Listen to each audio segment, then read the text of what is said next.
Ito na ang bagong Yamaha Exciter 155 version 3 na kakalabas lang sa Indonesia, at talagang mas agresibo ang itsura, mas matalim ang bagong LED headlights, mas sporty ang fairings, at mas premium ang overall design. Kapansin-pansin na sa new looks nito ay parang hinango sa Exciter o Sniper version 1, version 2, at sa Yamaha LC135 ang dating nito.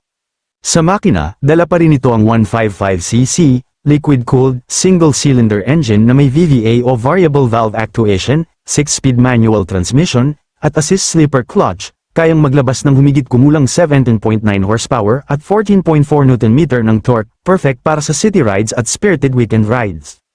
Kasama rin sa mga bagong features ang full LCD digital panel, LED lighting, keyless system sa ilang variants, at ABS para sa premium models, na nagbibigay ng dagdag na safety at confidence sa pagpreno. Kung sakaling ilabas ito sa Pilipinas bilang bagong Sniper 155, inaasahang nasa humigit kumulang 150 hanggang 170,000 pesos ang presyo depende sa variant at features. Wala pa itong opisyal na presyo para sa Philippine market, kaya estimate pa lang ito. Ikaw, sulit ba ang bagong Yamaha Exciter 155 version 3? Comment mo sa baba at huwag kalimutang i-like, i-share, at i-follow ang RJ Channel TV para sa mas marami pang motorcycle updates.